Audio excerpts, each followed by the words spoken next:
ज्ञानतिमिरान्धस्य ज्ञानाञ्जनशलाकया चक्षुरुन्मीलितं येन तस्मै श्रीगुरुवे नमः। नमो महावदन्याय कृष्ण प्रेम प्रदायते कृष्णाय कृष्ण चैतन्य नामने गौरतुषे नमः। हे कृष्ण करुणा सिंधु दीनबंधो जगतपते गोपेश गोपिका कांत राधा कांत नमोस्तुते। तप्त कांचन गौरांगी राधे वृंदावनेश्वरी वृषभानुसुते देवी प्रणमामि हरिप्रिय।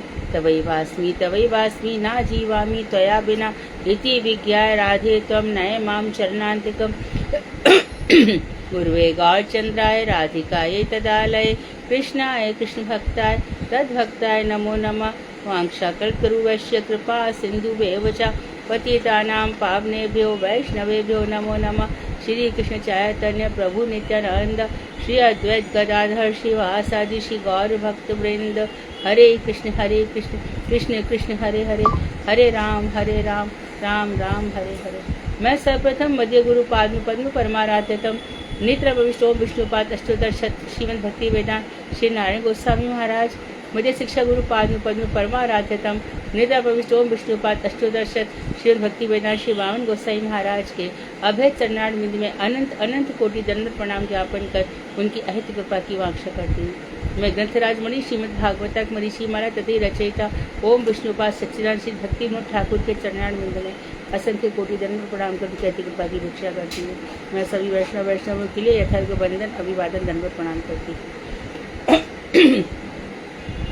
तो गोपी गीत गाया गया और गोपी गीत के बाद भगवान श्री कृष्ण प्रकट हुए और अब हम श्री कृष्ण आ गए हैं। तो गोपियाँ जो कि बहुत ही विरह उत्कंठा थी उनके अंदर, श्री कृष्ण को सामने जैसे ही देखा है एकदम भावुक हो गई हैं। किसी ने भगवान श्री कृष्ण का हाथ पकड़ लिया, किसी ने उनका उत्तरीय पकड़ लिया, किसी कोई उनको उठा करके अपने गले पर लगाने लग गई। ये सब गोपियाँ है ना ये सब साधारण नहीं है, कोई ऋषि है कोई मुनि है इस तरह से, लेकिन दिव्य श्रृंगार के दिव्य रस का आनंद ले रही है। कोई भगवान के खाए हुए तामुल को अपने हाथ में लेकर के खाने लगी। किसी ने देखा कि भगवान थक गए हैं तो उसने अपना दुपट्टा ही बिछा दिया। इस तरह से गोपियों ने भगवान श्री कृष्ण का स्वागत किया और ये गोपियाँ भगवान श्री कृष्ण के गोल मंडल में खड़ी हो गई। रास मंडल जो शब्द आता है ना, रास मंडल तो एक ही गोपी है एक ही कृष्ण है, चारों तरफ गोलाकार में खड़ी हो गई और बड़े सुंदर ढंग से नृत्य करने लगी। इंसान जब खुश होता है आनंद में होता है तो नृत्य करता है, तो आगे चरण बढ़ाने लगी और पीछे इतनी अच्छे से नाचने लगी कि ऐसा लग रहा था कि मानो उनकी कमर ही टूट जाएगी। तो बहुत सुंदर वर्णन है, आज हम ये सब बातें पढ़ेंगे। तो हमारे लिए बात ये थी कि जो मनमत है, कामदेव को भी मथित कर देने वाले भगवान श्री कृष्ण उन गोपियों के बीच में शौर्य यहाँ पर कहा प्रकट हुए। अर्थात आप नंद नंदन होते तो इस तरह से गोपियों को रात में अकेले छोड़कर नहीं जाते। ये आपने क्षत्रिय का काम किया इसलिए यहाँ पर शौर्य शूरवंश वसुदेव के बेटा कहा गया है। ठीक उसी समय उन गोपियों के सम्मुख मंद मुस्कान से युक्त मुख कमल वाले पीताम्बरधारी वनमाला से विभूषित साक्षात मनमत स्वरूप श्री कृष्ण। तो साक्षात मनमत समझ लो, जो कामदेव को भी मथित कर देने वाले। कल भी बताया जिस कामदेव की क्या विसात है, जिसको शंकर जी ने उसको अनंग कर दिया, उसकी अंगी नहीं है, तो भगवान श्री कृष्ण के आगे क्या टिकेगा तो उसको भी मथित कर देने वाले श्री कृष्ण सहसा आविर्भूत हुए प्रकट हुए। जड़ अर्थात स्थूल शरीर तथा लिंग शरीर में जीवों का जो काम रहता है जड़ शरीर में प्राकृत नायक और नायिका है ना, स्त्री पुरुष को देख करके आपस में ये जो काम है ना, ये ब्रह्मा जी ने जानबूझ करके उत्पन्न किया है। तो सृष्टि कैसे चलेगी? सृष्टि के लिए उन्होंने इसको स्त्री पुरुष को आधार बना दिया। लेकिन जो भक्त है, उनमें से जो भक्त है एक वर्ग, भक्ति करता है और इसको घृणा करता है, इससे वो ऊपर उठ जाता है। तो या तो स्थूल शरीर में रहता है या फिर ये लिंग शरीर। लिंग शरीर कौन सी चीज होगी? 4 से। लिंग शरीर किससे बनता है? कोई भी एक बोले। मन बुद्धि चित्त अहंकार। हाँ, मन बुद्धि चित्त अहंकार। या फिर ये काम मन में रहता है। हमने पहले भी कहा, मन जो स्वीकार करेगा उसको 6 बातें स्वीकार करनी ही पड़ेंगी। काम, क्रोध, मद, लोभ, मोह, ईर्ष्या। इसे मन को उठा करके फेंक देना चाहिए। तो सूक्ष्म शरीर, अस्थूल शरीर में जो काम रहता है उसका नाम मनमत है, काम है।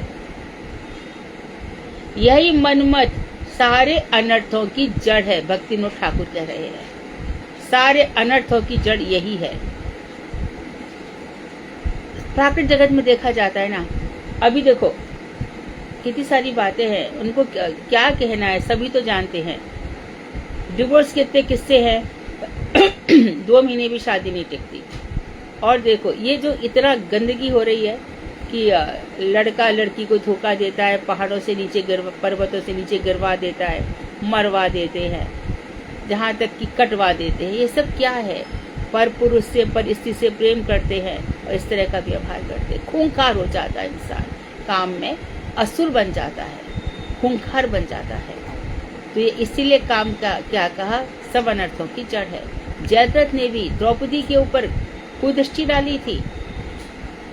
और देखो स्त्री के प्रति कैसी भोग बुद्धि है। कौन अपने घर की वधू को भरी सभा में नग्न होने के लिए करता है, नग्न करवाने का। यू हैव योर फूड, है ना।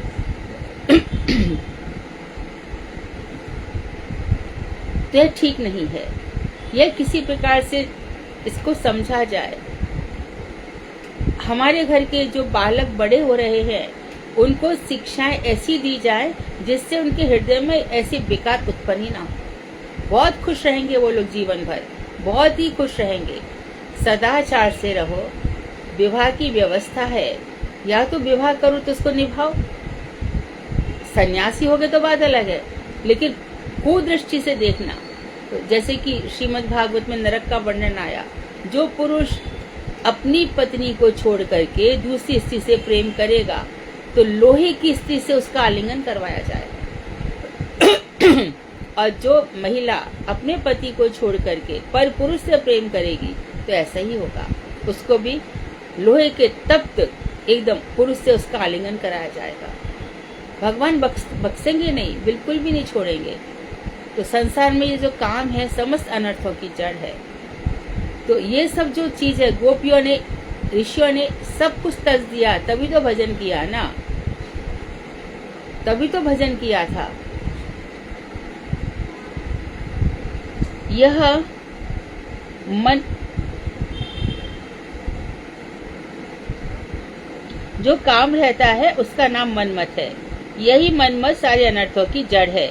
यह मन को मथ कर, मनमत क्यों कहा, मन को मथ डालता है, अर्थात जिसके अंदर काम वासना जब पागल ही हो जाता है, उन्मत्त हो जाता है, पागल हो जाता है।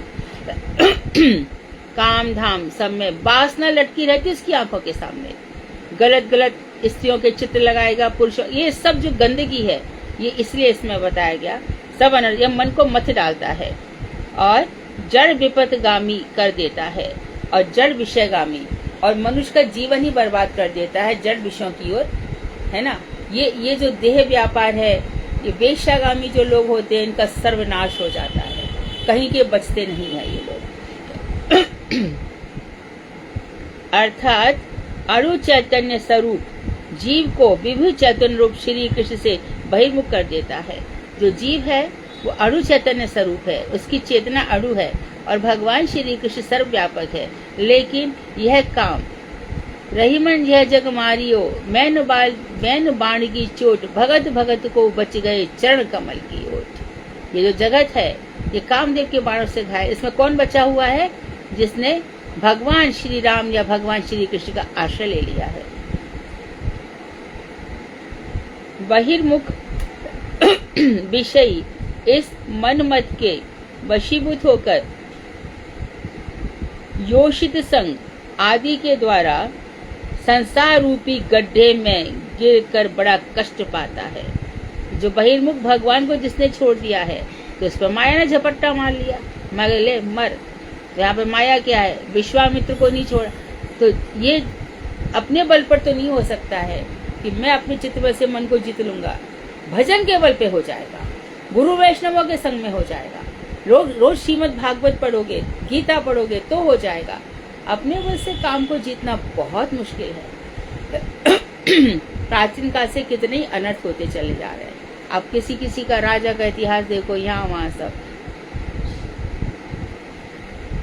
तो बहिर्मुख विषय इस मनमत के वशीभूत होकर योषित कहते स्त्री का संग कर लेता है, और स्त्री संग आदि के द्वारा कहाँ गिरता है, संसार रूपी गड्ढे में गिर देता है। और जो मनस्वी है, जिसने सबको जीत लिया है ना, वाचो बेगम मनो बेगम उपस्थ बेगम, इसको जीत लेता है, वो संसार में वो जीते जी ही सब पे शासन कर लेता है।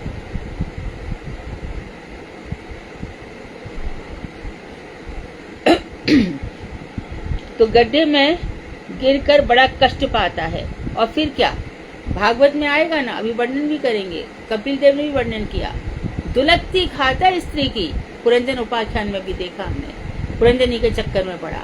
इसी प्रकार से पुरुरवर एल उर्वशी, इनका वर्णन आएगा। स्त्री की हैंडपैक्ड पर्सन जो होता है, स्त्री का क्या हालत उसकी हो जाती है। पुरुष स्त्री का चिंतन करता है तो स्त्री बनकर आता है, स्त्री पुरुष का चिंतन करते तो पुरुष बनकर आता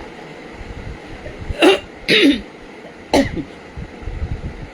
किसी भी प्रकार से हमें जो भजन कर रहे हैं उनका शरीर नहीं देखना चाहिए कि स्त्री शरीर तो हमारा अपराध हो जाएगा। हमारे पास गंगा माता गोस्वामिनी है, हमारे पास हेमलता ठकुरानी है, हमारे पास जानवर ठकुरानी है, जिनके अंडर में रघुनाथ दास गोस्वामी इत्यादि रहते थे।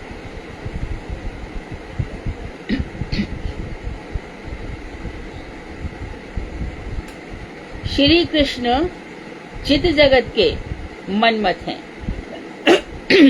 भगवान श्री कृष्ण जो कामदेव हैं, वो कहाँ के हैं, चित्त जगत के, अर्थात जड़ जगत से ऊपर जो चित्त जगत के भगवान श्री कृष्ण वहाँ के मनमत हैं। समस्त शुद्ध चित्त वस्तु का आकर्षित करके श्री कृष्ण नित्य चित्त धाम में परम लीला करते हैं। तो भगवान श्री कृष्ण चित्त जगत में रहते हैं और शुद्ध चित्त वस्तु को आकर्षित करते हैं, अर्थात जिसका हृदय एकदम विशुद्ध चित्त हो जाता है। तावत कर्माणि कुर्वी, थोड़ा बहुत कर्म करता रहे जब तक कि मेरी कथा में रुचि ना हो जाए। मेरी कथा में रुचि होने के बाद ये विषय सुख वासना ये सब नष्ट हो जाते हैं, समस्त सब कुछ नष्ट हो जाता है। इसी शुद्ध चित्त का भगवान श्री कृष्ण आकर्षित कर लेते अपनी ओर। ये चित्त कैसे शुद्ध होगा, भजन करते करते करते साधुओं के मुख से, जो सच्चे साधु हैं उनके मुख से कथा सुन सुनकर। अपना ये तो समझ ही लो ना, कुछ तो हम करके आए जो अभी तक जी रहे हैं, मर रहे हैं। संसार की इतनी वासना भरी पड़ी है, तभी तो मरते जा रहे हैं। आप तक पता चलता तो आत्मा को तो कुछ लेना देना नहीं है। आत्मा तो ना जायते ना मिलियते, ना शोष्यति मारुता, ना क्रीडन्ति आपो, पानी इसको गीला नहीं कर सकते, हवा इसको सुखा नहीं सकती। नैनम दहती पावका, आग इसको जला नहीं सकती। तो आत्मा का चिंतन, तो श्रीमद् भागवत सुनना है तो कैसे सुने, जैसे धुंधकारी ने सुनी। कितना बिगड़ा हुआ इंसान था, लेकिन आया, उसने सुनी। और कहाँ पे बैठा देखो, बांस में, 7 गांठ का बांस था, उसमें बैठा। एक के दिन इतनी तन्मयता से सुनी, विमान उसको लेने आया। भागवत सुनती व्यास जी ने सुनी, तो भी देखो नारद जी ने सुनी है। नारद जी व्यास को बता रहे, व्यास के बाद भी व्यास जी जब सुखदेव के पीछे पीछे जा रहे हैं, तो व्यास जी को देख करके महिलाओं ने वस्त्र ढक लिए, जो वहां पे लड़कियां थी, और जो सुखदेव गोस्वामी थे उनको देख करके नहीं ढके। आपके अंदर भी स्त्री पुरुष का भेद है। तो जो आत्मा का चिंतन करेगा वो शरीर और स्थूल मन सबसे ऊपर उठ जाएगा। इन आंखों से कभी भी जड़ जगत का चिंतन मत करो, यहाँ कोई भी चिंतन की वस्तु नहीं है, कोई देखने योग्य तक नहीं है। यहाँ पर अपने मन को एकदम ध्यान करो, जप करो। संसार मन आया हुआ पड़ा है, आप भजन कर रहे हो, मन एक, अरे ऐसा जो चीजें कभी नहीं होंगी, कभी आप सोचोगे भी नहीं, भजन करते करते रील आ जाएगी एकदम, तो उस समय जीतो। अरे भाग यहां से, अभ्यास करो।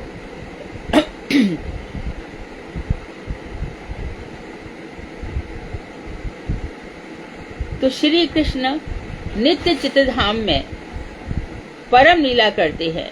वह लीला ही इस ब्रज की रास लीला है।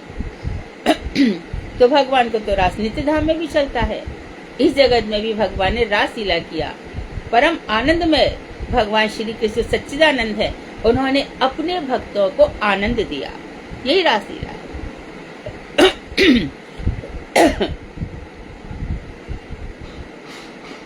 रस का विस्तार हुआ, रास रस, रसा नाम समूह, रस का खूब विस्तार हुआ।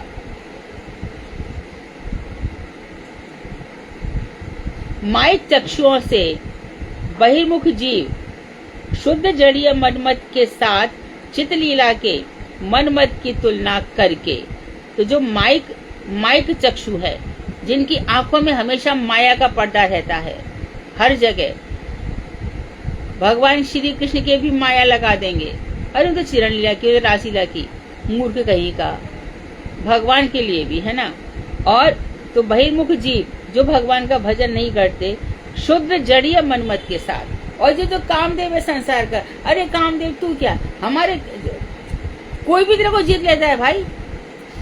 तेरे को जीतना कौन सा मुश्किल है, हमारे कितने सन्यासी ब्रह्मचारी, तेरी औकात ही क्या है। मूर्ख है जिसके चक्कर में फंसते हैं। तो जड़ीय मनमत के साथ चित्त लोक के मनमत की तुलना करके, जो चित्त लोक के मनमत है भगवान श्री कृष्ण, उनकी तुलना करके अधोपतित हो जाते हैं, घोर नरक में जाते हैं, उनका अधोपतन हो जाता है, अथवा उससे उदासीन होकर निवृत्त हो जाता है। अर्थात चिद मनमत का हेय प्रतिफलन जड़ीय काम है। तो यहाँ पर बता रहे हैं अथवा उससे उदासीन हो जाता है, निवृत्त हो जाता है, अर्थात या तो अधोपतन हो जाएगा या उसके सम्मुख यह आ जाएगा कि जगत का काम कितनी घृत वस्तु है, तो उसको वैराग्य हो जाएगा। यहाँ पर बता रहे हैं कि जो जगत का काम है वो क्या है, जो चित भगवान श्री कृष्ण जो मनमत है, चित मनमत, उनका हेय त्याग देने योग्य जो प्रतिफल है वो जड़ीय काम है। भगवान श्री कृष्ण ने कुछ अंश हेयांश रख रखे हैं। भगवान श्री कृष्ण का क्रोध मत करो, हेयांश है, मोह मत रखो, हेयांश है। तो जैसे क्रोध लोभ मोह छोड़ रहे हो, इसी प्रकार से हेय काम को भी छोड़ देना चाहिए। तो ये सब रासलीला बताने के बाद कहा है, और वहाँ जितने भी ऋषि मुनि बैठे हुए हैं, याज्ञवल्क्य ऋषि हैं, देवल ऋषि हैं, सब कथा सुन रहे हैं। प्रहलाद जी बैठे हैं, ध्रुव बैठे हैं, सारे लोग आ गए हैं। कपिल मुनि भी वहाँ पर बैठे हुए हैं, उनके सामने रासलीला चल रही है। सुखदेव गोस्वामी, परमहंस साधु, और जो मरणासन में परीक्षित, जरा ध्यान करो, उस सभा में ये रासलीला चल रही है। यदि जड़ी जगत की काम वस्तु होती तो बड़े बड़े ऋषियों के सामने इस कथा को कहा जाता क्या? वहाँ कैसे कैसे प्रमिड लोग आकर बैठे हुए हैं।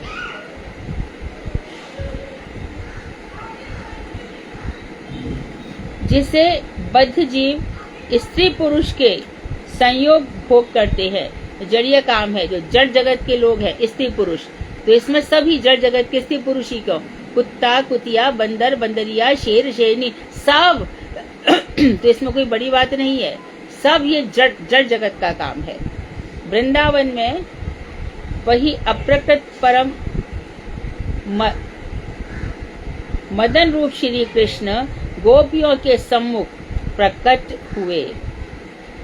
तो इस तरह से भक्ति विनोद ठाकुर ने बहुत विस्तार से इस बात का वर्णन किया और हमें रास लीला का कल भी हमने बताया था, इस तरह से चिंतन करना चाहिए कि दिव्य प्रेम की तरंगे उठ रही हैं वहां पर। देखो ध्यान करोगे, सब जो गोपिकाएं हैं स्वर्ण प्रभा है उनकी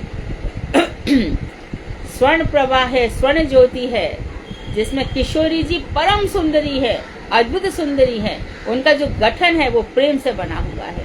वो राधा कुंड मतलब द्रवीभूत है, तरलीभूत है। तो इसमें ध्यान करेंगे।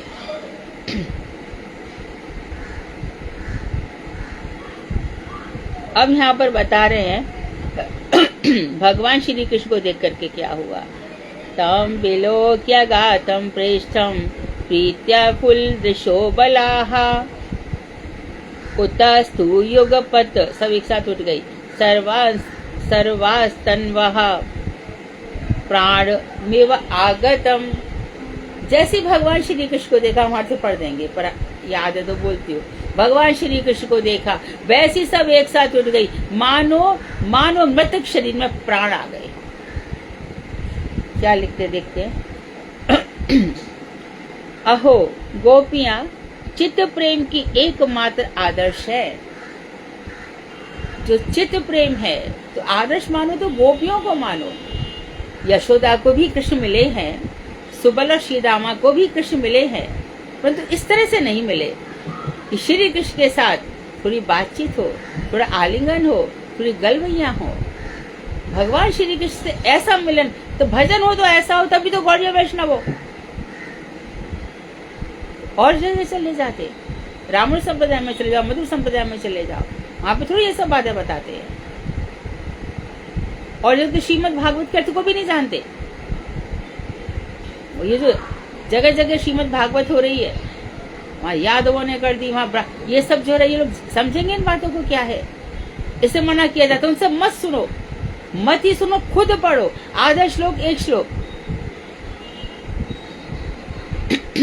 जैसा वक्ता होगा वैसे भी श्रोता हुआ दोनों। यथा गुरु तथा चेला, दोनों नरक में ठेलम ठेला। तो गोपियां एकमात्र आदर्श है, हमें उनको फॉलो करना है। जब उन्होंने श्री कृष्ण को अपने सम्मुख देखा तो उन्हें ऐसा लगा मानो उनके निर्जीव मृतक शरीर में मानो प्राणों का संचार हो गया है। आनंद से खिले नेत्रों से वे अवलाएं तो थी बेचारी, क्या करती, चले गए छोड़ करके। ऐसा कृष्ण कौन करता है। ठीक है, आ गए तो अवलाएं एक साथ खड़ी हो गई सब। आहा, यह कैसा अपूर्व दर्शन है। सोचो, कृष्ण आ गए और एक साथ सारी गोपियां, 100 करोड़ गोपियां एक साथ खड़ी हो गई। परंतु भगवान श्याम सुंदर आए तो अकेले, रास किया जब अपने को 100 करोड़ भागों में विभाजित कर दिया, सबको परम सुख प्रदान किया। आगे देखो, श्रीमद् भागवत 10:32-10 यहाँ पर बता रहे हैं, विरह व्यथा से मुक्त हुई गोपियों के द्वारा, अब उनकी विरह व्यथा चली गई, मुक्त हो गई।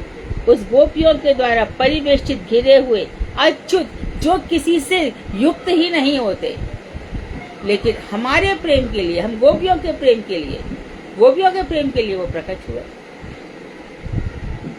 अच्युत भगवान श्री कृष्ण उसी प्रकार और भी अधिक सुशोभित हुए, भगवान की भी शोभा हुई, जिस प्रकार सर्वशक्ति से युक्त श्री कृष्ण का पुरुष अवतार विलास विग्रह विद्वत चक्षुओं को परिदृश्यमान होता है।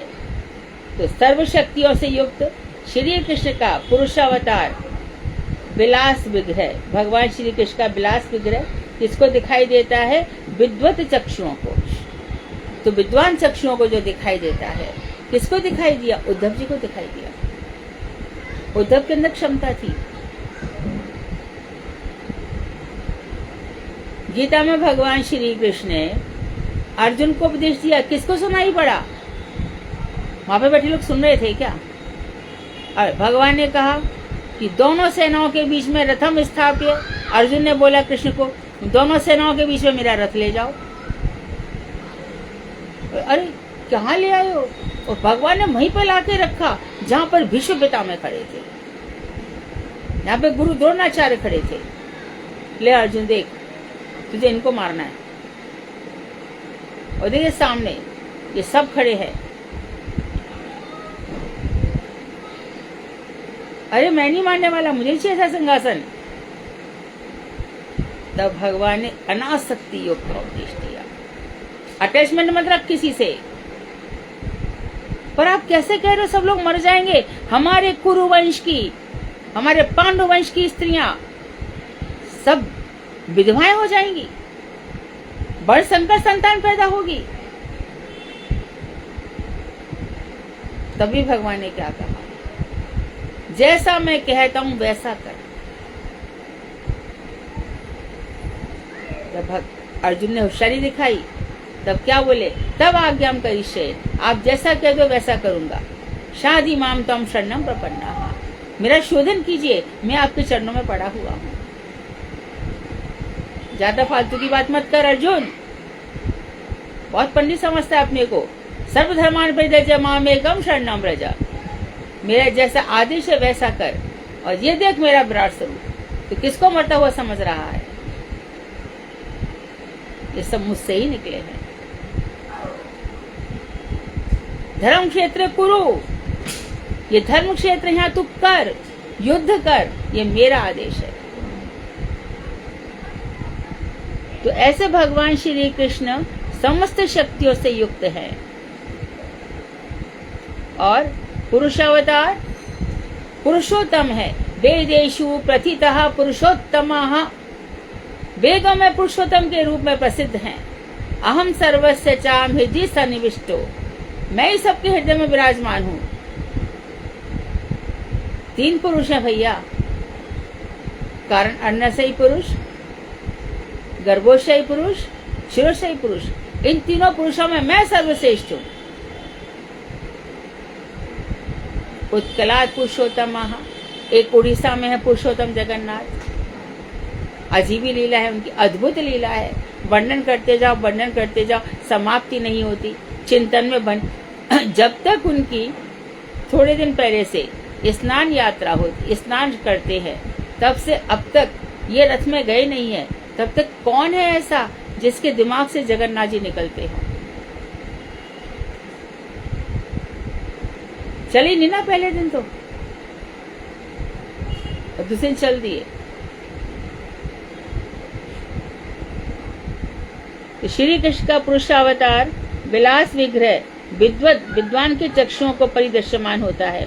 वस्तुतः वास्तव में प्रेम चक्षुओं से परिदृश्यमान वे गोपी परिवेशित श्री कृष्ण ही उस तत्व के परम सार हैं।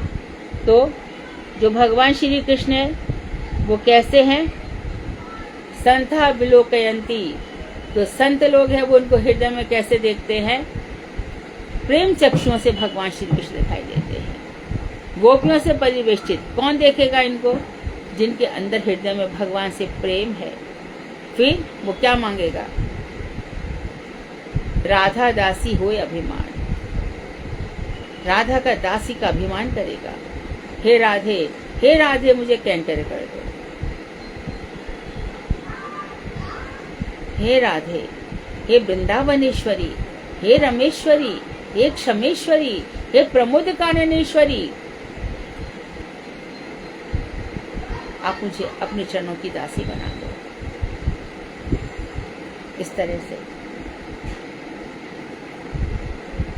श्रीमद् भागवत के 10:15 से 22 में गोपियों और भगवान के बीच में हुई परस्पर वार्तालाप का वर्णन इस प्रकार किया गया है।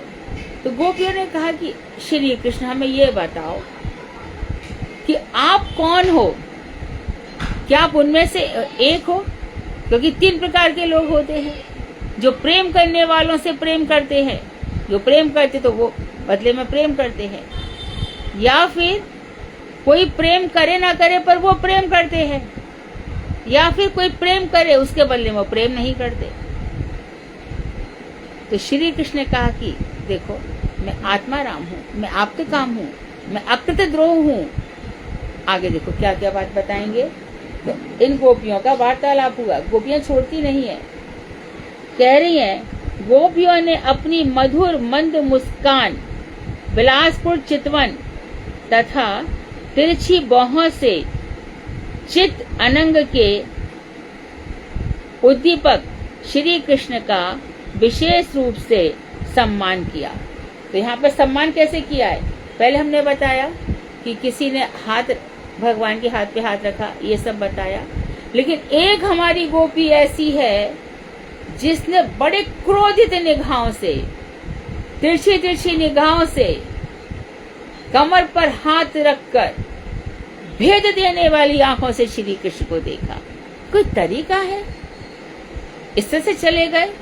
उन्हीं गोपी के लिए यहाँ पर श्री किशोरी जी के लिए कहा गया है तिरछी बाहों से चित अनंग। तो जो इनका देखना था, तो इसमें श्री कृष्ण के दिव्य प्रेम और भी ज्यादा उठ के आ गया।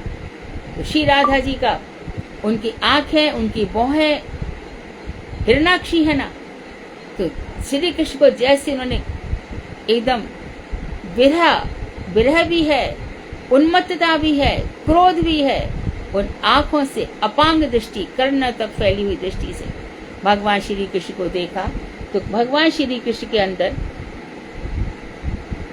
दिव्य काम, उज्जवल काम उदित हुआ, विशेष रूप से उनका सम्मान किया। तभी कृष्ण कहते हैं कि वेद स्तुति मुझे नहीं अच्छी लगती।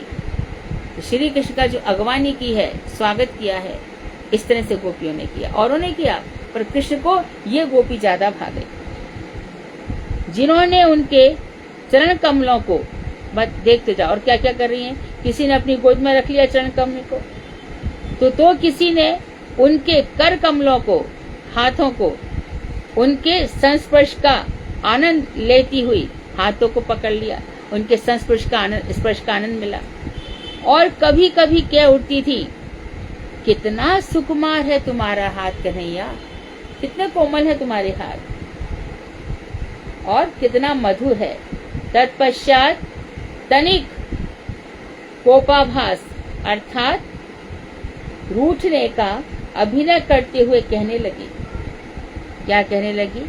भवतो अनुशुभ जनन्ते, हे कृष्ण, कुछ लोग, जो अभी हमने बताया, बड़ा सुंदर बोले, भजते एतन्नो ब्रूहि साधु, ब्रूहि साधु, वो हे साधु बताओ तो सही, ब्रूह जरा बताओ तो सही। जो प्रेम करने वालों को ही प्रेम करते हैं कुछ लोग, और कुछ लोग प्रियतम के प्रेम न करने पर भी उससे प्रेम करते हैं, और कुछ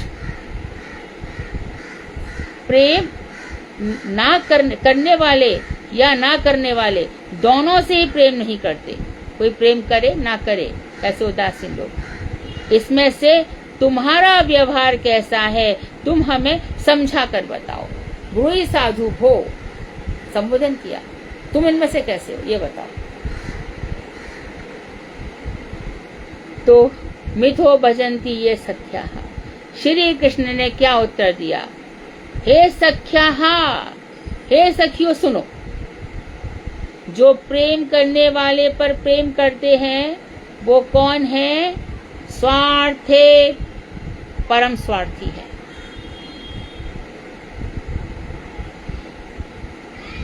संसार में सारा प्रेम ऐसे ही है। सुर नर मुन सभी की यह रीति, स्वार्थ लाग करें सब प्रीति। संसार का सारा प्रेम स्वार्थ के कारण है। एक मिनट भी स्वार्थ पूरा मत करो, तब देखो उसका रूप क्या होता है।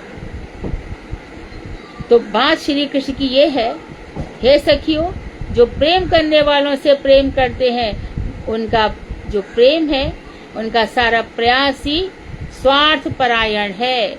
उनके सारे कार्य, सारी चेष्टाएं स्वार्थ से युक्त हैं। उसमें ना तो सौहार्द है और ना ही धर्म, ना तो उनके अंदर सहजता है और ना ही धर्म है। उसमें अपने मन को सुख देने के लिए अतिरिक्त और कोई प्रयोजन नहीं है। अपने मन के सुख के लिए ही वो प्रेम जताता है। जिससे जिसकी जिससे जिसकी कामनाएं पूरी होती है, जिससे कामना पूरी ना, उससे प्रेम करके दिखाओ तो पता चलेगा। और फिर बता दिया, भजन्ते भजतो ये वही करुणा पितरौ यथा। तो जो माता पिता हैं, जो लोग प्रेम ना करने वालों से भी प्रेम करते हैं, वो तो गुरु होते हैं। उनका धर्म निर्दोष है, बड़े निर्दोष होते हैं, तथा उनका व्यवहार यथेष्ट सौहार्दपूर्ण है। बहुत अच्छा व्यवहार है उनका, यथेष्ट सौहार्दपूर्ण है। हे सुमध्यमाओ, हे सुंदरियो, सुंदर, कितनी सुंदर हो तुम। हे सुमध्यमाओ, सुनो, ऐसी अवस्था के दृष्टांत स्थल पिता माता और करुणापूर्ण व्यक्ति ही है। जो किसी पे करुणा, माता पिता नहीं होते पर माता पिता से तो करुणा कर देते हैं। संसार में यदि ममत्व ना होता तो सृष्टि रुक जाती। सृष्टि को चला रहे माताओं का योगदान है। कैसा भी बच्चा हो, काला, कलूटा, अज्ञानी, मूर्ख, जड़, सुंदर, हर प्रकार से उसकी सब टट्टी पेशाब करता है, फिर भी गले से लगाती है। ऐसी माँ की ममता बना दी। प्रेम करेगी करेगी, वैसी पिता भी। आया है संसार में, इसके लिए कमा के लाऊंगा, इसको खिलाना पिलाना है, पढ़ाना, ये मेरी ड्यूटी है। अरे विवाह तो कर दूं। तो ऐसे लोग कौन है? माता पिता।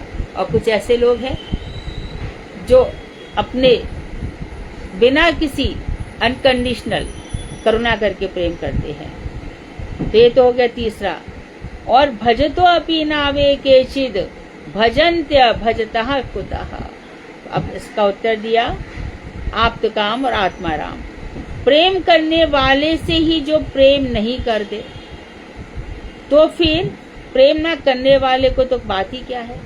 अर्थात जो प्रेम कर रहा है उससे ही प्रेम नहीं करते, तो जो उनसे प्रेम नहीं करता उससे क्या प्रेम करेंगे। तो ऐसे लोगों के लिए बताया, इस प्रकार के व्यक्ति 4 प्रकार के हैं। इनको 4 प्रकार के, ये क्वेश्चन बहुत अच्छे से सबको रट जाना चाहिए। गोपी गीत सुनने का फल यही है कि क्या हुआ पूरे गोपी गीत में 5 अध्याय में, वो हमें पता होना चाहिए। तो जय हो भक्ति विनोद ठाकुर के उन्होंने मुख्य अध्याय उठा लिए, मुख्य श्लोक उठा लिए। 4 भागों में विभक्त है। पहले आत्माराम, दूसरे आप्तकाम, तीसरे अकृतज्ञ तथा गुरुद्रोही। आत्मा रामता और आत्मकामता ईश्वर का लक्षण है। अर्थात ईश्वर आत्माराम है, उनको किसी की जरूरत नहीं है। भगवान को किसी के साथ रमण करने की जरूरत नहीं है, वो अपने आप में रमण करते हैं।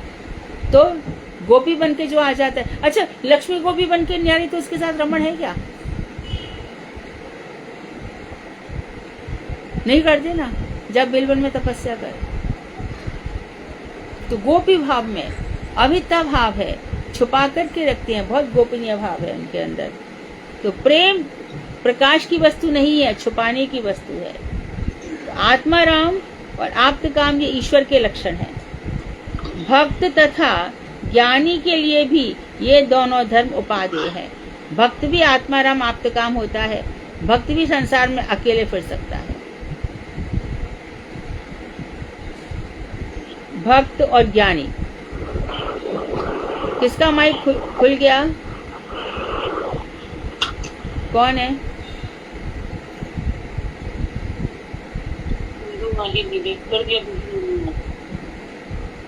किसी के द्वारा किए गए उपकार का प्रत्युपकार ना करना ही अकृतज्ञता है। और एक ऐसे लोग हैं, उपकार करो लेकिन उपकार के बदले कुछ नहीं करते, ये इनको अकृतज्ञ कहा गया। ये सही नहीं है। जो उपकार करे हमें कृतज्ञ होना चाहिए। गौड़ीय संप्रदाय का सदाचार है, जो इतना भी करे उसको इतना करके लेना चाहिए। जरा सी भी सेवा को बहुत करके लेना है, यह वैष्णव सदाचार है। पिता माता तथा गुरुजन निस्वार्थ उपकार करते हैं। उनकी यदि सेवा ना की जाए तो गुरु द्रोहिता रूपी महापाप लगता है। गुरु जी का, माता पिता का, यदि इनकी सेवा नहीं करे तो महापाप लगता है। तो मैं ईश्वर हूँ, अर्थात ईश्वर होने के संबंध से सभी प्राणी मेरी संतान हैं और मैं उनके द्वारा प्रेम न किए जाने पर भी उनके साथ उनके प्रति प्रेम रखता हूँ। तो गोपियों, मैं बताता हूँ तुमको मैं कैसा हूँ, तो तुम उस पर सवाल कर रही हो ना, सवाल मत करो ज्यादा, मैं बताता हूँ, सुनो मेरी बात। मैं जागतिक माता पिता नहीं हूँ, परंतु सबका पिता माता मैं ही हूँ। तमेव माता च पिता तमेव। तो सबके साथ मैं निस्भाव रखता हूँ, सबको अपना ही समझता हूँ, क्योंकि मेरा वह धर्म स्वधर्म विशेष है, ये मेरा अपना धर्म है। तब और भी एक बात है कि मैं प्रेम करने वालों से प्रेम करता हूँ, जैसे कि मैंने ये यथा माम प्रपद्यन्ते तासथे भजाम्यहम् कहा है, तो मैं सबसे प्रेम करता हूँ, ये बात ठीक है। लेकिन कोई मुझसे ना करे तो मैं क्या करूं? दुर्योधन मुझसे प्रेम ही नहीं करता, क्या करूं मैं? हिरण्याक्ष हिरण्यकशिपु मुझसे प्रेम नहीं करते तो क्या करूं? और भी अच्छा, तो जैसे कि मैंने कहा ये यथा माम प्रपद्यन्ते तासथे भजाम्यहम्, ये कहकर मैंने प्रतिज्ञा भी की है। इसे मेरी निस्वार्थ परार्थ परता समझना चाहिए। निस्वार्थ दूसरों के लिए, क्या स्वार्थ है मेरा? मुझसे प्रेम करने वाले अनेकानेक व्यक्तियों की भी मैं कभी कभी उपेक्षा कर देता हूँ। यह भी मेरी भक्त के प्रति कृपा और भगवत धर्म विशेष है। क्यों? कभी कभी मैं उपेक्षा कर देता हूँ, इसलिए कि उसकी भजन और बढ़े। कृष्ण कितना तुम्हारा भजन करते हैं, कितना तुम हमारे साथ जाने क्या क्या कर रहे हो। कभी तो एक झलक दिखा दो, कभी तो कुछ ऐसा दिखा दो कि आप हो। तो कहते कि मैं जानबूझ करके ऐसा करता हूँ। नारद जी को भी एक झलक दिखाई, बोले इस जन्म में बस इतना ही, इससे ज्यादा नहीं। मनुष्यों के लिए परस्पर एक दूसरे का उपकार करना सांसारिक धर्म है, निस्वार्थ उपकार सद्धर्म है। यहाँ एक दूसरे के लिए उपकार करते निस्वार्थ सद्धर्म में सत्क्रिया है। आत्मा रामता तथा आत्मकामता परम धर्म है। अकृतज्ञता तथा गुरुद्रोह पाप है।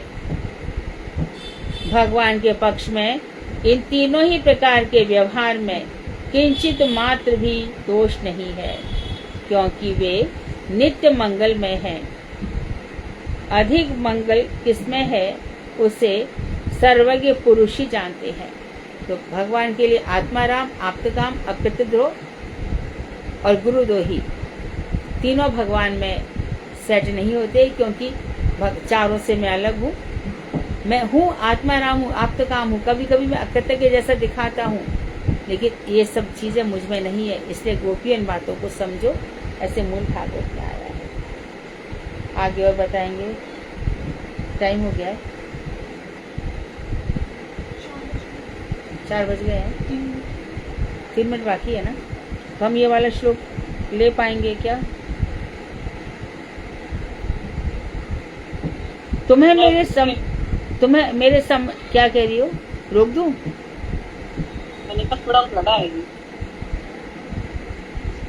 लेकिन ये कंटिन्यूएशन में सुधा सेम टॉपिक है, तो खाली पढ़ देती हूँ बस। तुम्हें मेरे संबंध में और एक बात समझनी होगी। हे सखियों, जो मेरा दृढ़ भजन करते हैं, मैं उनका विशेष उपकार करने के अभिप्राय से उनका भजन नहीं करता। अभिप्राय यह है कि मैं जितना उदासीन रहता हूँ, उतना ही प्राणियों का मेरे प्रति अनुराग बढ़ता है। ये इस बात को समझो। अरे हम इतना भजन करते हैं, कृष्ण नहीं आते, अरे मैं उदासीन रहता हूँ। ऐसा नहीं कि आप तो प्रेम करते नहीं, हम कितना प्रेम कर रहे हैं, वैसा नहीं, और बढ़ता जाता है और बढ़ता जाता है। वाल्मीकि थे तो ब्राह्मण कुल के, पर दस्यु बन गए ना, पूरे शरीर में हड्डियां ही रह गई, बामी बन गई पूरी, मिट्टी के ऐसे टीले बन गए, दीमक बन गई थी उसमें। कहाँ कृपा करी, देखो पूरा जितना पाप किया उतना ही खोद डाला उसको। तब ब्रह्मा जी आए हैं और कमंडलू से जल फेंका है, तब होश आया है। ऐसा ग्रंथ लिखवा दिया कि आज भगवान श्री राम, वाल्मीकि रामायण हम सबका प्राण है। तो जितना मैं उदासीन रहता हूँ उतना ही लोगों का मेरे प्रति अनुराग बढ़ता है।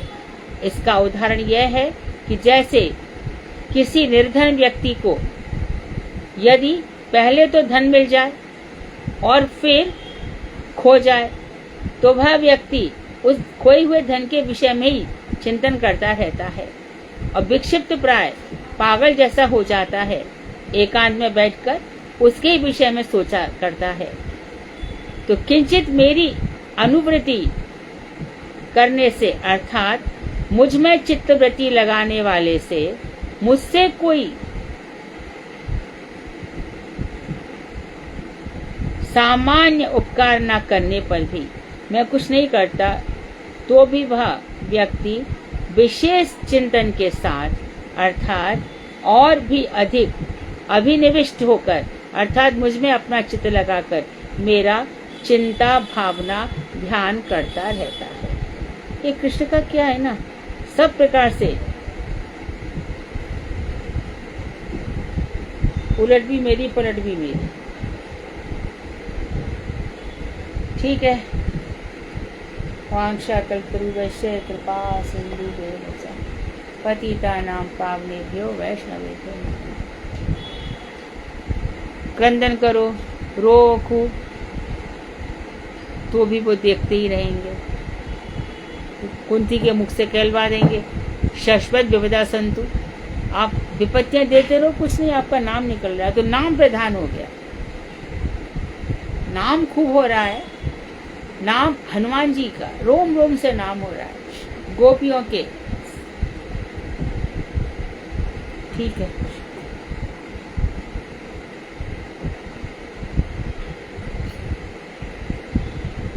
हरे कृष्णा दीदी, तंदुरुस्त प्रणाम दीदी। दीदी विक्षिप्त प्राय का क्या मीनिंग है दीदी? विक्षिप्त प्राय, पागल, पागल जैसा, विक्षिप्त कहते हैं पागल। और दीदी अभिनिविष्ट दीदी? अपना मन लगा देना, पूरा मन लगा देना।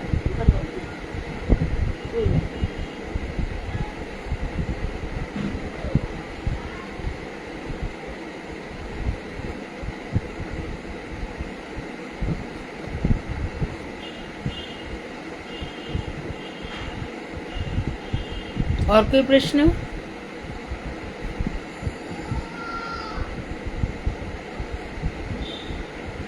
पढ़ो, बार बार पढ़ो इसको। ठीक है, तुम लोग कंटिन्यू करो, प्रश्न नहीं है तो। साधना सुधा, परार्थ पड़ता होना चाहिए। परार्थ पड़ता जी क्या मतलब है? परार्थ पड़ता दूसरों के लिए, एक तो था स्व अपने लिए और परार्थ दूसरों के लिए।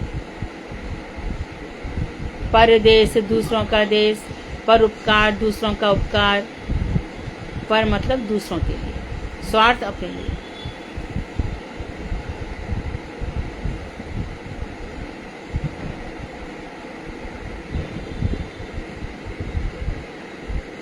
हरे कृष्णा दीदी, दंडवत प्रणाम। हाँ, प्रारंभ। सर्वप्रथम मैं आज अपने आज गुरु के आज पूरा हो परम जाएगा? गुरु के- दीदी नहीं हो पाएगा, ओ, कब तक होगा? परसों होगा दीदी, परसों मंडे को हो जाएगा। ठीक है, तो भारती तुम फिर ट्यूसडे को क्या सुनाना करना? गोपी गीत। नहीं, ट्यूसडे को गोपी गीत सुनाना और वेडनेसडे को हरे कृष्ण प्रभु कथा कहेंगे। फिर उसके बाद हमारा पंचम स्कंद आगे चलेगा।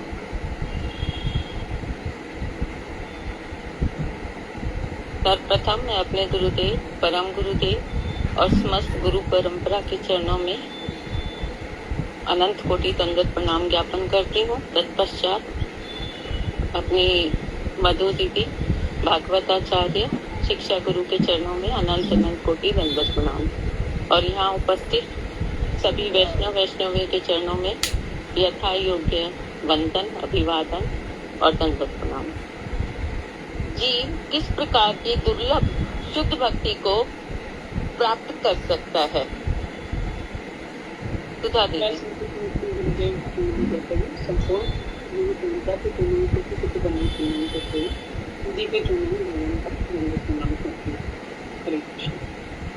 भगवान के विशुद्ध भक्तों के चरण धूलि को प्राप्त कर जीव निष्पाप होकर ब्रह्मा आदि के लिए भी दुर्लभ शुद्ध भक्ति को प्राप्त करता है।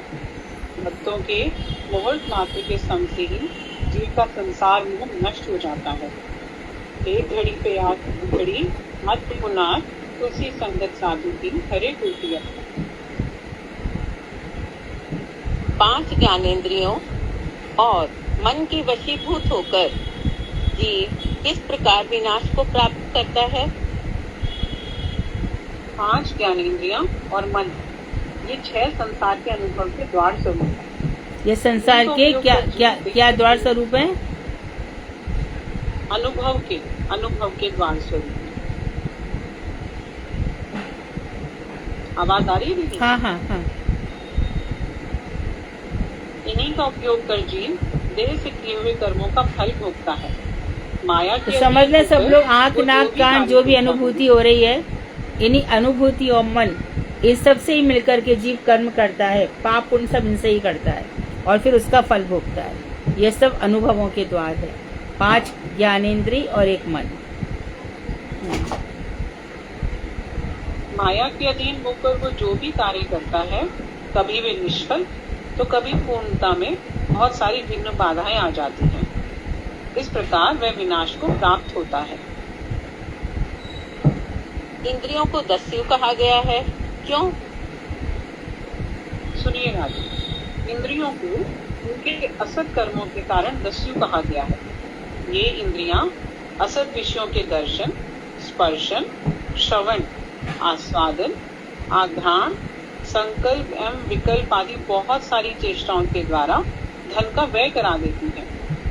अजितेंद्रिय कुबुद्धि जीव जो भी थोड़ा बहुत धन, जिसे कि पारलौकिक धर्म कहा जाता है, उसका भी ये दस्यु रूप इंद्रियां हरण कर लेती है। सारे धर्म इत्यादि को दस्यु कहते डाकू को। इंद्रियां ये सारा जो हमारा धर्म है, इस सबको छीन डालती है।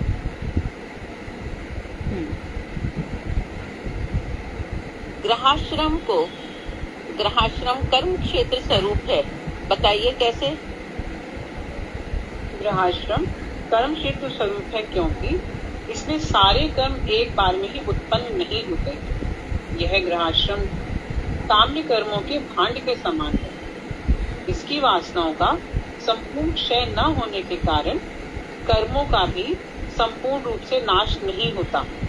ठीक वैसे जैसे कि खेत को पूरी तरह से जोतकर झाड़ी और घास को हटा दिया जाता है, तब भी ये पूरी तरह से नष्ट नहीं होते और नई फसल के साथ फिर से उग जाते हैं। तो अर्थात गृहश्रम क्या हो गया? कर्म करते जाओ, कभी कर्म खत्म ही नहीं होते। तो गृह आश्रम कर्मों का भांड है। यहाँ पे बस कर्म करते जाओ, फिर अगला जन्म ले लो, फिर कर्म कर लो, फिर पाप पुण्य भोगते जाओ। तो गृह आश्रम की इस तरह से निंदा की गई है। यहाँ कर्मों से कभी मुक्ति नहीं मिलती। इस गंधर्वपुर में जीव विषयों के पीछे क्यों दौड़ता रहता है? इस गंधर्वपुर अर्थात अनित्य एवं असत्य मर्त्य लोक को ही सत्य रूप में देखता है। इसमें जीव खान पान एवं स्त्री संग, निवास स्थान, जल और धन, बहुत प्रकार की उपयोगी वस्तुओं में आसक्त होकर इस संसार में इधर उधर दौड़ता रहता है। स्वर्ण को किन किन दोषों का आकर माना गया है और क्यों? आकर मतलब खान, को आकर में से खान, किन किन दोषों की खान है ये सोना? स्वर्ण को हिंसा, पर स्त्री गमन, युद्ध, मद्यपान आदि बहुत प्रकार के दोषों का आकर माना गया है। रजोगुण में स्थित जीव पर स्त्री गमन सोच लो, राजा ने नौलखा हार दिया भर्तृहरि वैराग्य शतक। राजा ने नौलखा हार दिया रानी को, रानी ने दे दिया सेनापति को, और सेनापति ने दे दिया वेश्या को।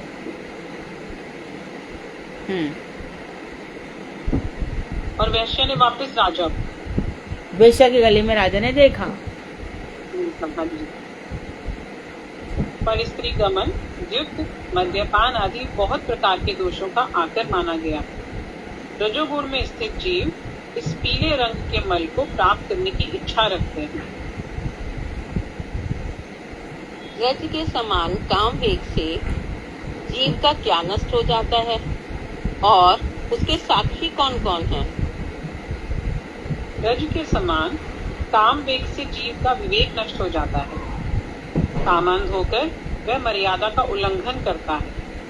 चंद्र, सूर्य, वायु आदि देवता ये साक्ष्य होने के लिए प्रस्तुत रहते हैं। अर्थात जो जीव काम के वशीभूत होकर ये सब जो गलत काम कर रहा है, तो साक्षी कौन कौन है? चंद्रमा, सूर्य, सब उसके साक्षी होते हैं। सब पूरा की पूरा फीडबैक दे देते हैं इसको यमराज, यमदूतों के यहाँ पर।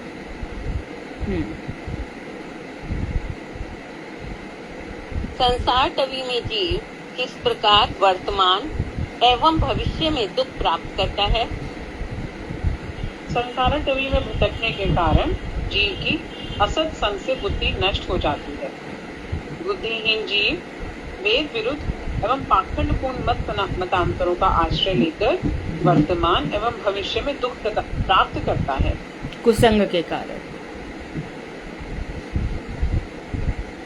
दावानल रूपी ग्रह में जीव किस प्रकार खिन्न और विपन्न रहता है? दावानल रूपी ग्रह में दुख का लेश मात्र भी नहीं है। दुख ही इसका चरम फल है। शाश्वत सुख के लिए इसमें कोई भी वस्तु नहीं है। जीव इस प्रकार के घर को प्राप्त करके शोकग्रस्त रहता है और कभी मैं बड़ा मंदभागा हूँ, मेरी कोई सुकृति नहीं है, इस प्रकार सोच सोचकर वह सर्वदा ही खिन्न एवं विपन्न रहता है। खिन्न, दुखी और विपन्न, परेशान, खिन्न, परेशान, विपन्न, दुखी। प्रवृत्ति मार्ग में लगे हुए जीव के कर्म क्या उसके अगले जन्म का कारण होते हैं? बताइए। प्रवृत्ति मार्ग में लगे हुए जीव के प्रत्येक कर्म उसके लिए अगले जन्म के दुख रूपी संसार रूप जन्मभूमि के स्रोत हैं। ये कर्म ही जीव के अगले जन्म के संसार को पल्लवित एवं पोषित करते हैं। विद्वान लोग कहते भी हैं, कर्म से देह और फिर देह से कर्म। भगवान परमेश का काल चक्र किस प्रकार कार्य करता है? परमेश भगवान विष्णु के चक्र का नाम हरि चक्र है। यह निरंतर घूमता हुआ काल स्वरूप है। चींटी से लेकर ब्रह्मा तक यह सभी के बाल्य और यौवन आदि का हरण करता है। कोई भी इसका प्रतिकार करने में समर्थ नहीं। इससे बचने के लिए जो भी पाखंडी एवं अप्रामाणिक शास्त्रों में वर्णित उपास्य देवताओं का आश्रय लेता है, वे सब भी काल चक्र से जीव का परित्राण नहीं कर सकते। जीव सिर पर सवार मृत्यु को कैसे भूल जाता है? जरा इसको स्पष्ट करिए राजन। जीव संसार में आसक्त होकर स्वतंत्रता पूर्वक विचरण करता है, जिससे उसकी बुद्धि मंद हो जाती है। इंद्रिय तर्पण एवं ग्राम्य वार्ता में वह इतना व्यस्त हो जाता है कि सिर पर सवार मृत्यु काल को भी भूल जाता है। हरे कृष्ण दीदी, और करने हैं? कितने और बाकी हैं? 6-7 हैं दीदी। फिर पूरा हो जाएगा? कर लेंगे तो आज हो जाएंगे। हाँ तो कर दो ना। हो जाएंगे दीदी। अभी सिर्फ 4 बज के ठीक है। 15 मिनट है। हाँ तो कर दो ना पूरा। जीव के सांसारिक बंधन का कारण बताइए। अविद्या के कारण जीव द्वितीय अभिनिवेश में रत होकर कभी किसी के प्रति मोह और कभी शत्रुता करता है, कभी किसी के लिए शोक करता है तो कभी किसी के प्रति मोह में मूर्छित हो जाता है। फलस्वरूप कभी प्रसन्नता तो कभी चित्कार कर उठता है। भगवान से अपना नित्य संबंध भूलकर इस नश्वर संसार में ही आसक्त रहता है। यही उसके बंधन का कारण है। यज्ञ मार्ग के अनुष्ठानों में व्यस्त राजर ऋषियों की गति क्या होती है? यज्ञ मार्ग के अनुष्ठानों में व्यस्त राज ऋषियों को कभी भी भगवत सेवा प्राप्त नहीं होती। राज्य विस्तार के लिए वे जिन अन्यों से शत्रुता लेते हैं, अंत में उसी भूमि को छोड़ संग्राम क्षेत्र में सदा के लिए शयन करते हैं। इस प्रकार मनुष्य कर्मलता का आश्रय ले कभी ऊर्ध्व तो कभी निम्न लोकों में गमन करता है। पंडित गण राजऋषि भरत के राज्य त्याग के विषय में क्या बताते हैं? इस विषय में पंडित गणों का कथन है, भरत जी ने यौवन काल में ही भगवत भाव में आसक्त होकर सुंदर पत्नी, पुत्र, संबंधी, राज्य आदि समस्त दुस्तज्य विषयों को विष्ठा के समान त्याग दिया, जो कि अन्यों के लिए कठिन है। उनका चित्त सदा सर्वदा भगवान मधुसूदन के चरण कमलों की सेवा में अनुरक्त रहता था। उनके लिए मोक्ष पद भी अत्यंत तुच्छ था। भगवत प्राप्ति कैसे संभव है? केवल भक्ति योग के द्वारा ही भगवत प्राप्ति हो सकती है। समस्त जीवों के सुहृद, शांत, जितेंद्रिय मुनि ही भक्ति योग के द्वारा भगवान को सहजता से प्राप्त कर लेते हैं, किंतु संसार में आसक्त व्यक्तियों के लिए यह संभव नहीं। राजर्षि भरत ने मृग शरीर का परित्याग करते समय क्या कहा था? मृग शरीर त्यागते हुए उन्होंने उच्च स्वर में कहा, स्वयं यज्ञ स्वरूप, यज्ञ आदि अनुष्ठानों के फलदाता, समस्त धर्मों की नियंता, रक्षक, कर्तव्य कार्यों में कौशल स्वरूप, तत्व ज्ञान से अभिन्न मूर्ति, सांख्य ज्ञान के प्रतिपाद्य विषय और समस्त जगत की प्रकृति को नियंत्रण करने वाले जीवों में सूक्ष्म रूप से अवस्थित हैं। ऐसे परम मनोहर भगवान के श्री चरणों में मैं दास्य भाव से युक्त होकर आत्मसमर्पण करता हूँ। बहुत खूब। एक और है राजा रघुगण ने कपिल मुनि के किन गुणों का उल्लेख किया है जड़भरत जी से, और कपिल मुनि से राजा रघुगण क्या प्रश्न करना चाहता था? इसका भी उत्तर दीदी आप ही दे दो, फिर पूरा हो जाएगा। आप बोलो सामने। एक ही बात है दीदी। राजा रघुगण जानना चाहते थे कि संसार में प्राणियों के लिए एकमात्र आश्रय वस्तु अर्थात शरण लेने योग्य है। उन्होंने कहा कि कपिल मुनि योगेश्वरों में अति प्रधान, आत्म तत्वज्ञों में श्रेष्ठ, मुनियों के भी परम गुरु, साक्षात भगवान के अवतार व जगत में ज्ञान प्रदान करने के लिए अवतीर्ण हुए हैं। हरे कृष्णा दीदी, दंडवत। बहुत सुंदर, आपकी कृपा से बहुत ही बढ़िया हुआ। थोड़ी चेष्टा की है, आप मार्गदर्शन करें। बहुत अभी हरे कृष्ण। हमारी इच्छा है कि हमारे जो श्रोता है वो इसको ठीक से समझे, सुने।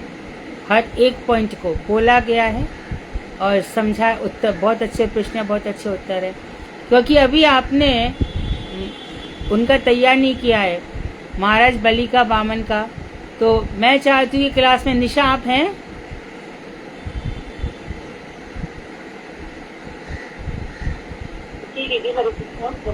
निशा, हरे कृष्णा दीदी। तुम करना चाहोगी? जी दीदी।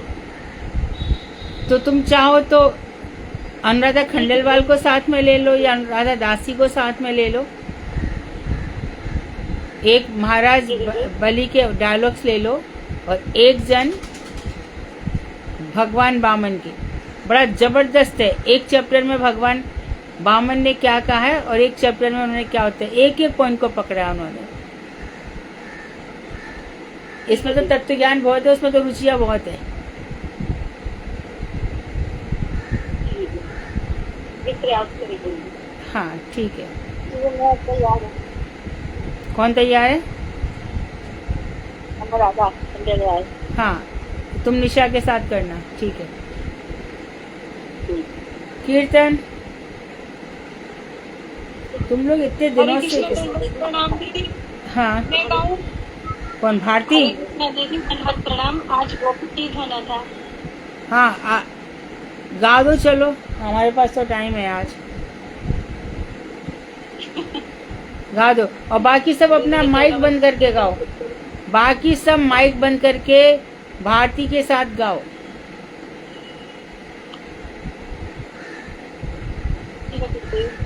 सबको मेरा दंडवत प्रणाम।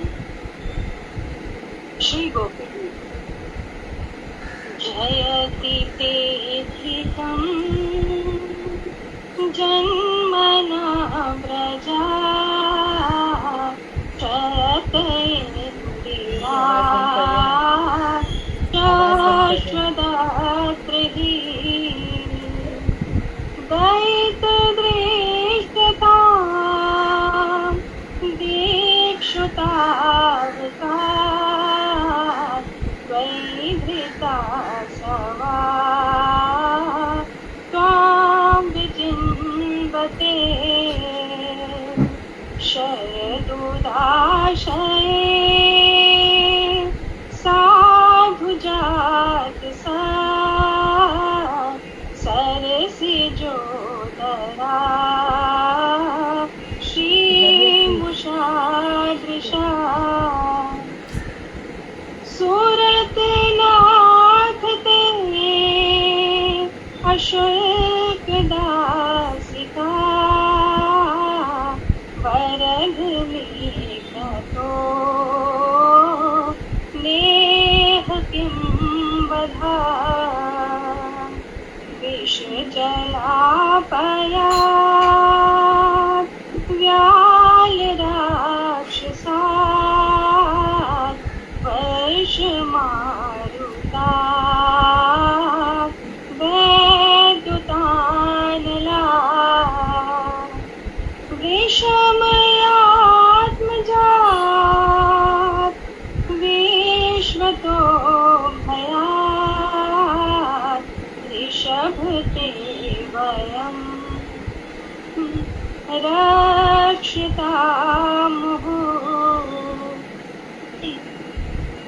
न खलु गोपिका नन्दनो भवान् अखिल देहिनाम् अन्तरात्मदृक् विखल सार्थिको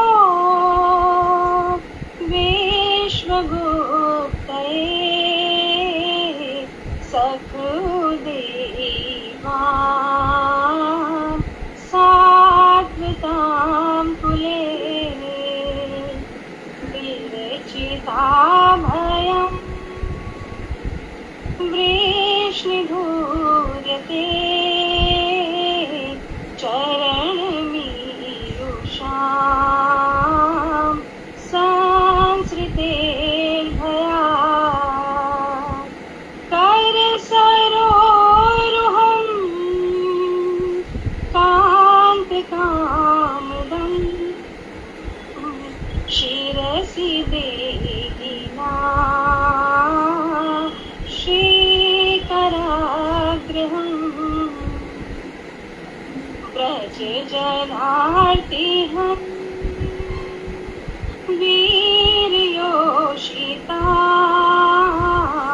निज जन स्वया ध्वांसनस्मिता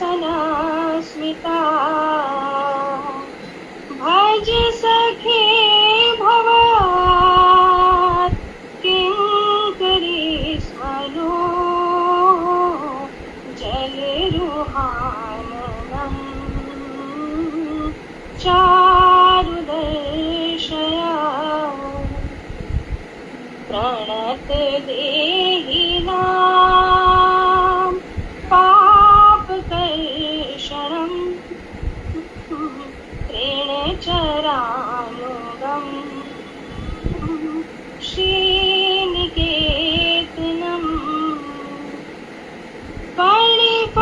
फणिफणार्पितम् ते पदाम्बुजम् ते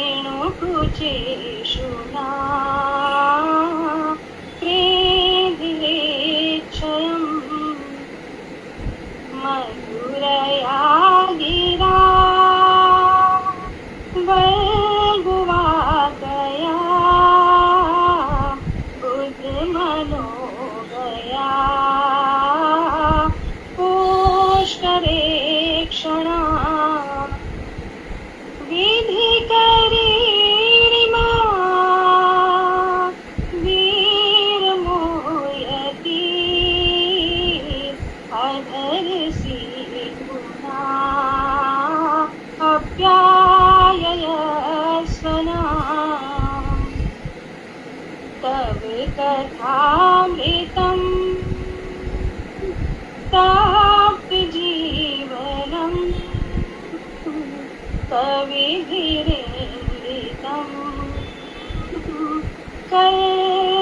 कर्मशापहम् श्रवणमङ्गलम् श्रीमदाततम् भुवि गृह्णन्ति ते भूरिदा जना प्रहसितं प्रिया प्रेमवीक्षणम् विहरणं च ते ध्यानमङ्गलम् रहसि संविदो याहि स्पृशः कुहक नो मना शोभयन्ति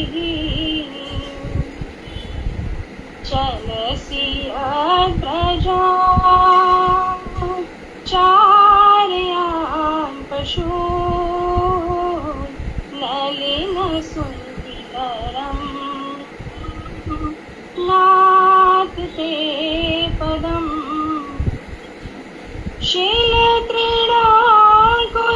शीलक्रीडाङ्कुरैः सीदति दीना कलिलतामना कान्तगच्छति दिनपरीक्षये नीलकुन्तले वनरुहाननम् बिभ्रदावृतम् घनरजस्वलम् दर्शयन्नुः मनसि नास्वरम् वीरयच्छसि प्रणतकामदम् पद्मजार्चितम् धरणिमण्डलम् ध्येयमापदि चरणपङ्कजम् शङ्खमञ्चिते रमणनास्तने पादयाद्रिहम् सुरतवर्धनम्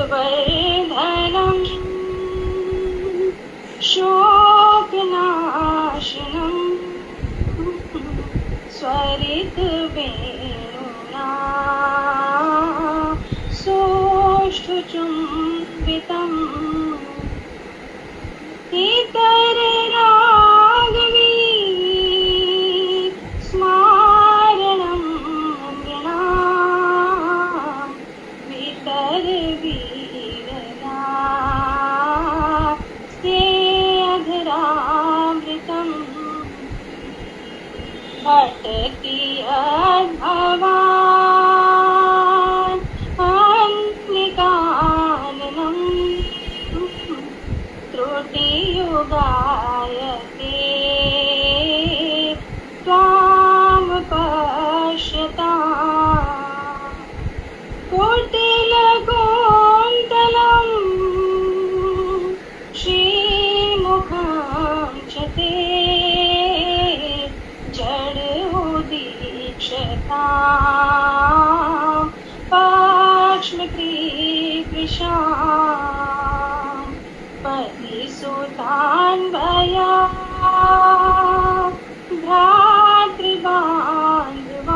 भ्रातृबान्धवान् अतिविलम्बते अञ्च्युतागता गतिविदस्तवो गी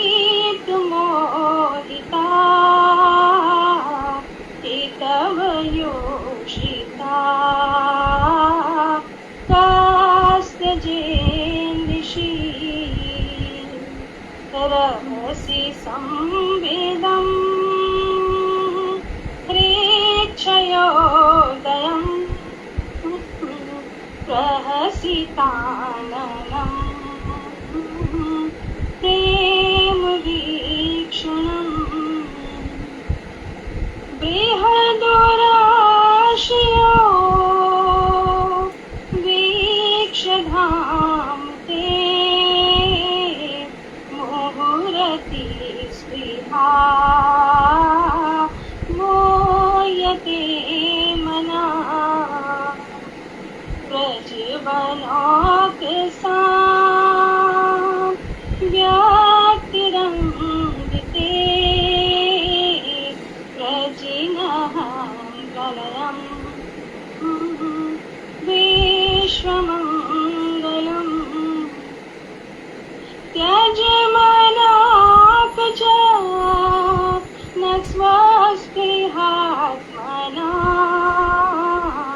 स्वजनरेन्दुजा यान्निषूदनम् स्वजनरेन्दुजा यान्निषूदनम् यत्ते सुजातचरणाम्बुरहं स्तनेषु धृताशने प्रियदधिमणिकर्कशेषु तेनाटवीमटसि तद्वत्तेनाकिं स्वेत् पुरपादिभिर्भ्रंतिभिर्भवदायुषां नः जयो राधे जयो राधे जयो राधे जयो श्री राधे। हरे कृष्ण। अच्छा गाया, बहुत सुंदर था। इसके अर्थ भी समझना चाहिए। वांछाकल्पतरुभ्यश्च कृपा सिन्धुभ्येव च पतितानां पावनेभ्यो वैष्णवेभ्यो नमः। तो भी आपका माई बंद है। हरे कृष्णा दीदी का प्रणाम। हरे कृष्णा दीदी का प्रणाम। भारती, तुमने अच्छा गाया, अच्छा गाया था, बहुत सुंदर था। लेकिन उसका अर्थ भी याद करना चाहिए, अर्थ भी समझना चाहिए। प्रणाम। ठीक है। हरे कृष्णा। हरे कृष्ण। दंडवत प्रणाम। दंडवत। हरे कृष्ण।